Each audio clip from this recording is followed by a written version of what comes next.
উনি শোনেন না। হ্যাঁ, ওনার চালাচা মুন্ডাকে সবসময় আড়াই দিবে কেন? আপনারা জানেন কালকে একটা বাচ্চার সাথে মোলেস্ট হয়েছে, আরো অনেক কিছু হয়েছে। যাই হোক, সেখানে তার প্যারেন্টসরা আসছে, তাকে ছুটি, আজকে যে স্টাফ ছিল তাকে ছুটি দেওয়া হয়েছে, তাকে চুপে চাপে ডাকা হয়েছে, শুধু বাচ্চার প্যারেন্টসকে ডাকা হয়েছে। এটা তো স্কুল ধামাচাপা দিচ্ছে। এই স্কুলে যদি কোনো বাচ্চারা কোনো স্বাধীনতা না পায় তাহলে স্কুলে পড়ায় লাভ কি? একদিন যদি পরে দেয় ফিস 200 টাকা ফাইন নেয়, আর এই যে 2 দিন ধরে যে এই ঘটনা হয়েছে এটার কোনো প্রতিবাদ হইলো না। কি করলো প্রিন্সিপাল?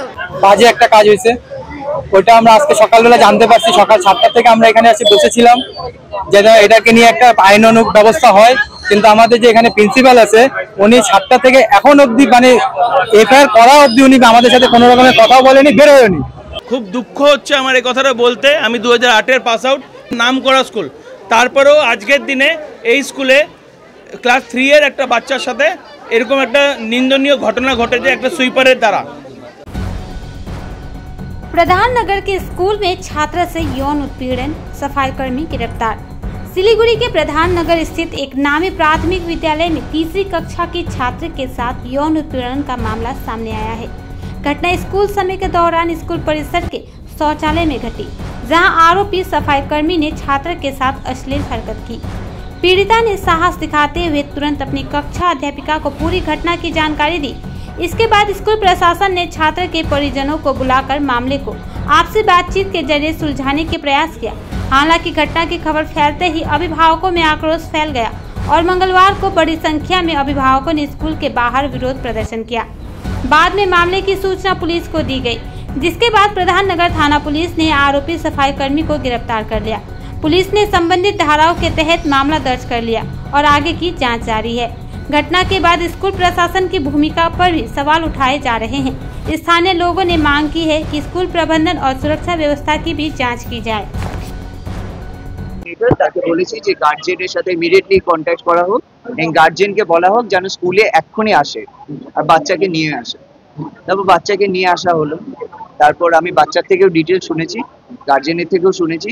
তারপর আমি এই যে সুইপারটা আছে তার সাথে কমিউনিকেট করার চেষ্টা করেছি।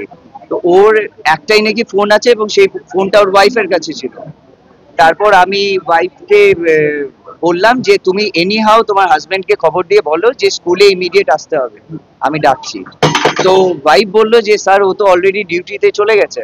তো আমার না ডিউটিতে যাক আর যাই করুক, ওকে আমার সাথে ইমিডিয়েট দেখা করতে বললো, খুব আর্জেন্ট। বলে ঠিক আছে স্যার, চেষ্টা করছি। তারপর আমাদের যে সুইপার ইনচার্জ, যে আমাদের স্কুলে যে আর কি ইয়ে করে, তাকে আমি বললাম যে এরকম একটা ঘটনা ঘটে গেছে, তুমি ইমিডিয়েটলি ওর সাথে যোগাযোগ করার চেষ্টা করো এবং ওকে কিন্তু আমার কালকে প্রেজেন্ট লাগবে। তো তখন ও বলল যে স্যার একটা কাজ করি, আমি ওকে ডিটেলস এখন কিছু বলবো না, কারণ ও বললে ও পালিয়ে যেতে পারে। ও নর্মালি যেরকম ডিউটিতে আসে 6টার সময় ও আসুক, আসার পর আমরা ওকে ধরে নেব। তো ও সেরকমই এসছে। আসার সঙ্গে সঙ্গে আমরা কি করলাম, পুলিশকে খবর দিই।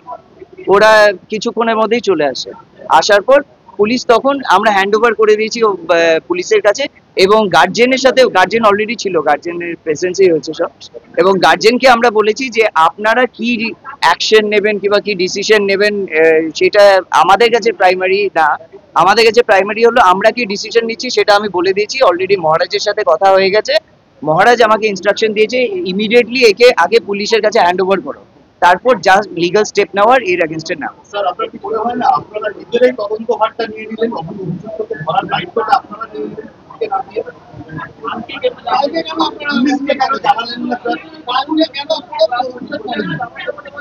তদন্ত প্রক্রিয়াটা আপনারা হাতে নিয়ে নিলেন স্যার, পুলিশকে না জানিয়ে?